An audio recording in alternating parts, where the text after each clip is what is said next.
So today we are going to be doing some embroidery patches, and we're going to try to do it as simply and as easily as possible, which is what I like to do. Is obviously a no-brainer for me to do something very easy.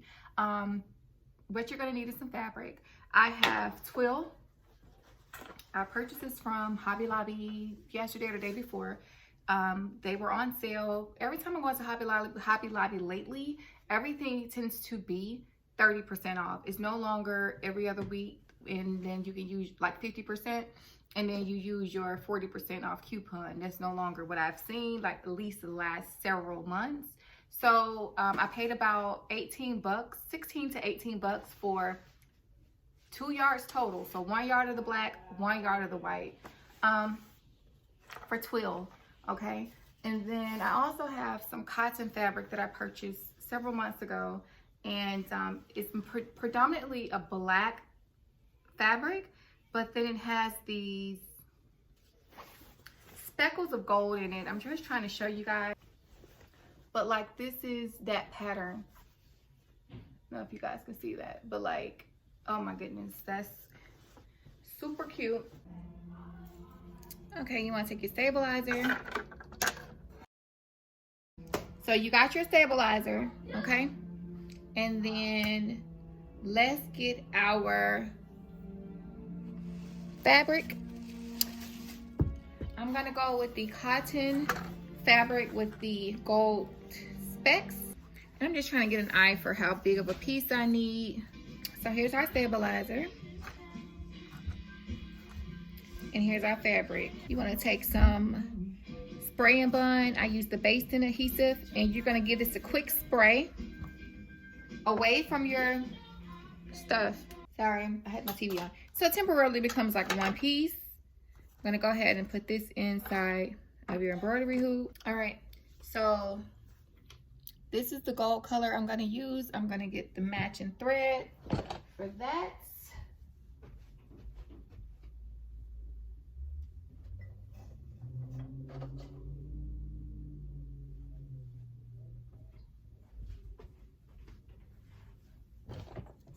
And we're gonna thread our machine.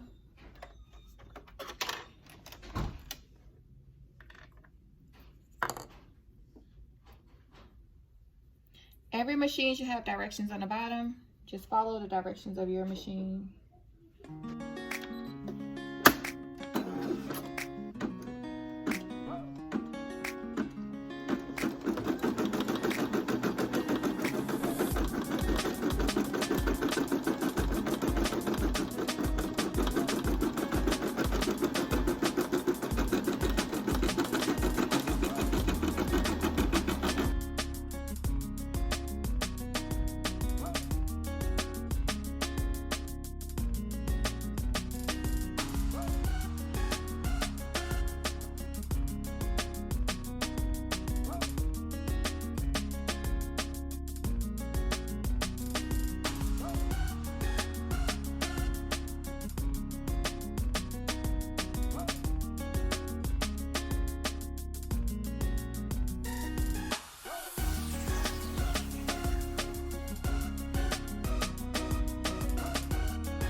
And for the sake of wasting fabric, or heat and bond, because we wasted a lot of fabric, tell you the truth, just doing this. And so I am actually going to cut this out as straight as I can, because if I do a free,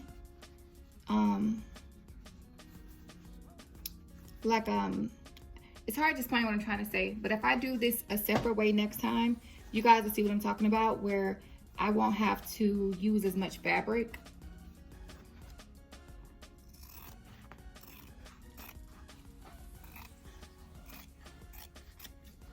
So again, this is another good piece of fabric that yet another embroidery can go on top of, and I do plan I do plan to recycle that.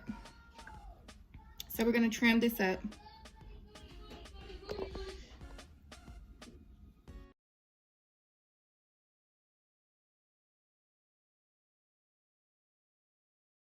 And our heat and bond.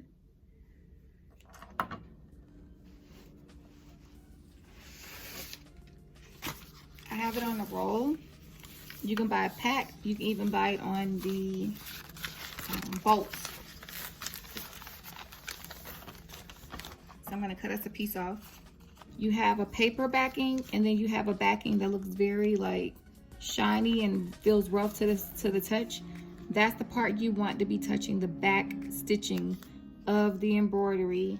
But yeah, super cute. I gotta get my I gotta find my mini scissors. So while my iron's heating up, I'll find my scissors. I'll meet you guys right back. I'm leaving a little bit of room, and you guys are gonna see why.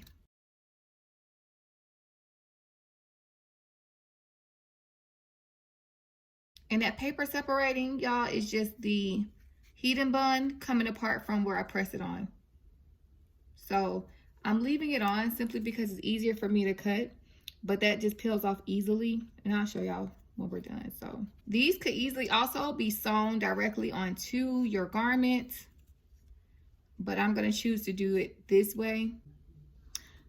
All right, y'all, so here's our patch. We are gonna just simply peel this piece off the back like so, and then that's ready to be ironed onto whatever we want it to go on. Now there's a piece of thread that's hanging.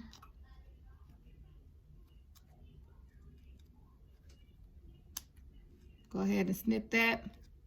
And there are some frays like right around in here. I was waiting on my heat knife to come from Amazon. And maybe by the time I get ready to edit this, I'll have time to go over the ends with a heat knife.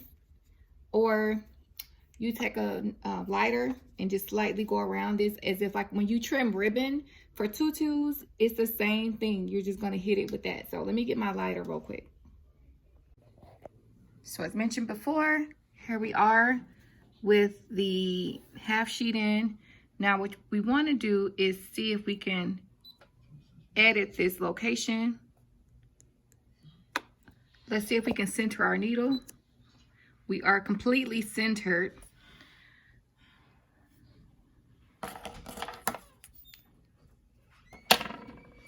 We are completely centered. So let's get started and see how this goes. If it doesn't work, I'll just stop it and we'll have to redo the whole thing. And it's telling me my colors, and so I'm not using these particular colors. I'm going to use the colors I want.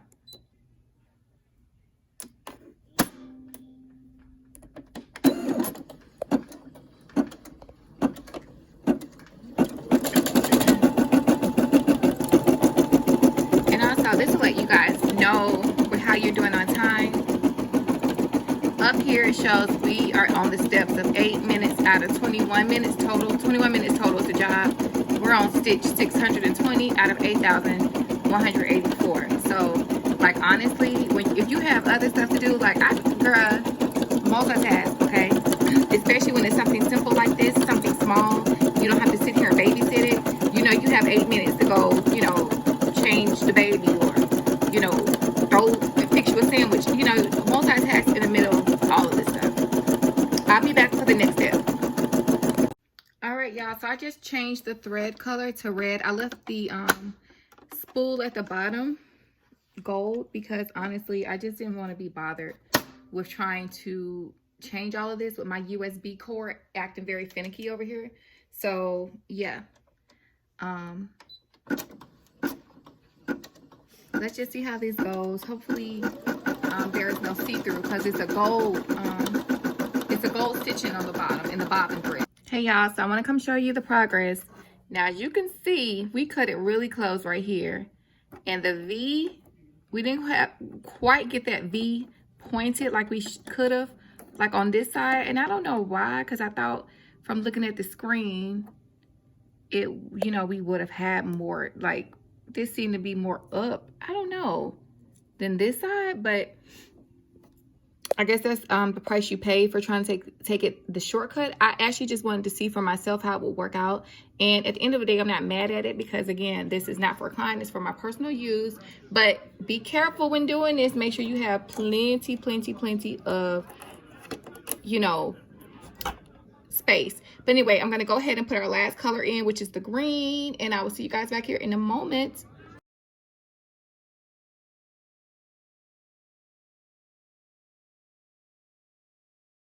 All right, y'all, so we are about to apply these embroidery patches. And here's the thing, embroidery can be a work in progress. Like, it's going to take me a while to really get this how I want it. I'm not going to be able to embroider every little thing I want on here at the same time.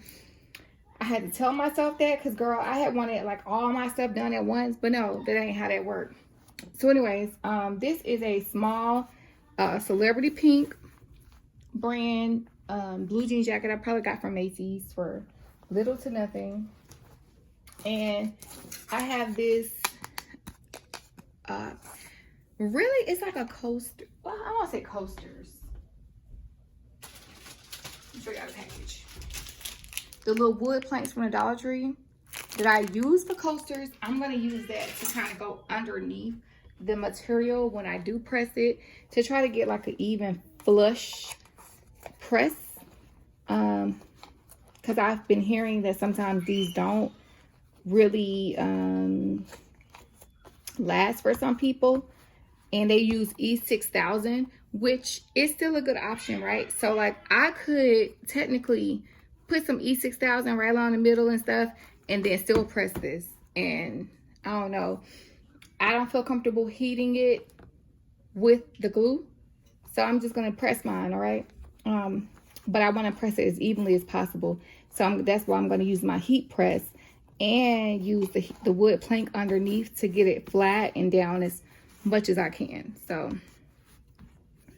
yeah, y'all stay tuned.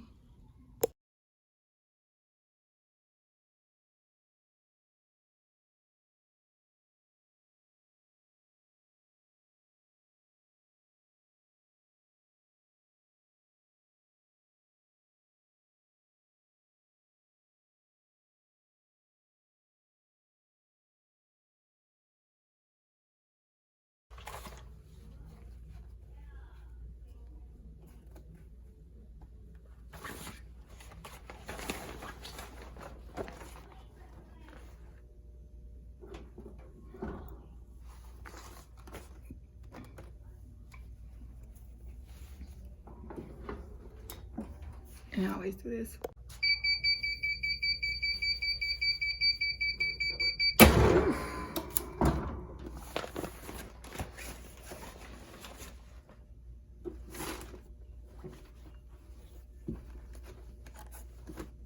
Check this out, y'all.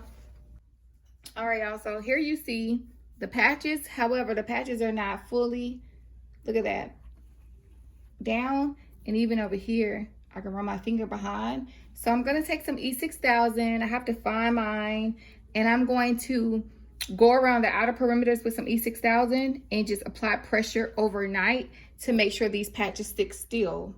Okay, so does that mean that you need the heat and bond, and do you need to do this step? Maybe not. All right, y'all, so it's been a while since I originally filmed this, and I'm just getting around to finishing it. Shame on me. So listen, I did go to Hobby Lobby and I found this clear transparent e600 fabric fuse. Okay, I don't believe that it requires heat. It says that you can attach bling, trim, all these things, appliques, patches, ribbon, yarn, leather with ease. Okay, and it doesn't require heat. The directions is to test a small area, remove your inner seal, apply directly to each surface to be bonded. You want to mate the surfaces or bond the surfaces, and dry flat for 8 hours, washable after 72 hours. And honestly, like, those instructions couldn't be any simpler. Just gonna put a little light in here, y'all. It's like almost 8 o'clock at night in Georgia, and that sun is still out. I love it. So extreme stretch is what it advertises. And I have to open this up. You don't have to worry about it being in there because this top has like a little stopper. So when we're done, we'll just do that and it'll stop it. All right, so just like I was showing you all last time, we had some little areas that were not completely adhered. We're just gonna go ahead and get those areas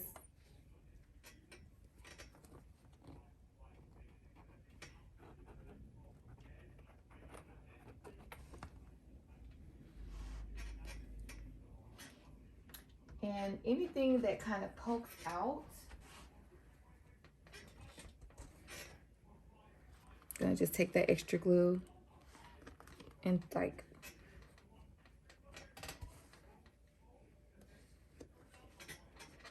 yeah. And also I'm noticing, be careful, you see how I'm leaving little stains on my patches with that glue. So it says it's transparent, it should dry clear, but just be careful with that, y'all.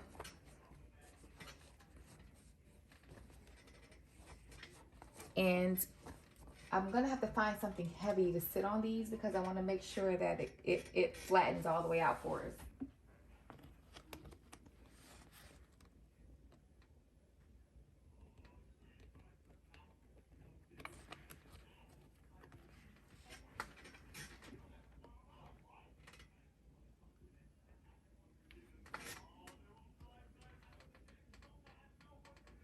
Along each of the drips, I'm just gonna put like one little drop, and I'm gonna sit something on here heavy.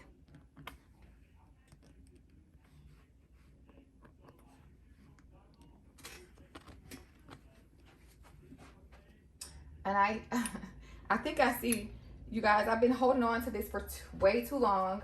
I have a project that I need to do, and I'm gonna use it for that particular project,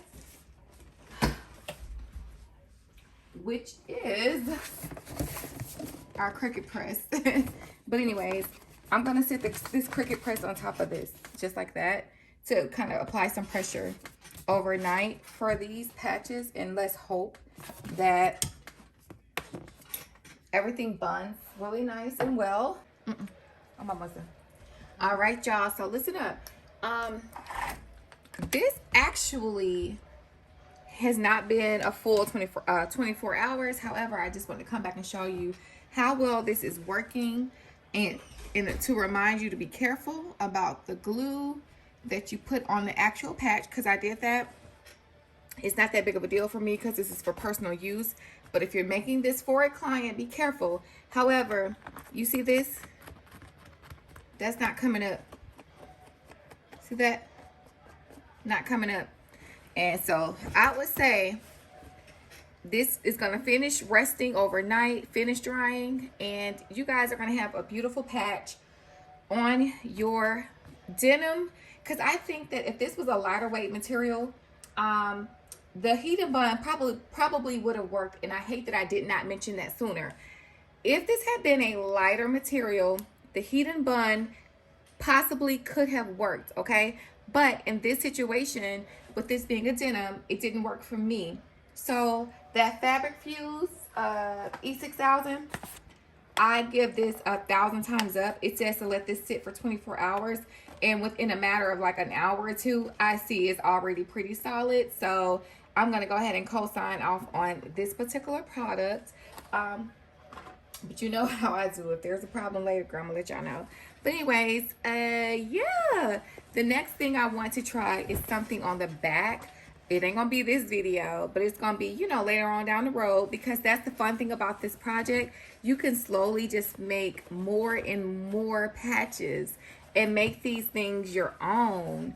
And so, yeah, I look forward to steady adding on to this jacket. So thank you all so much for watching. I read the comments. I respond to all of them as much as I can, those that are positive. And again, I'm not a professional. I just try things out and I share it with the YouTube world. And if you like it, if you guys enjoy my content, then great. And if you don't, you know, just keep it moving. It doesn't cost you anything to be a nice person. So with that being said, thank you all so much for watching. If you hung out till the end, you're a real one. And I look forward to sharing more videos with you all. Enjoy your evening. Talk to you guys later. Bye.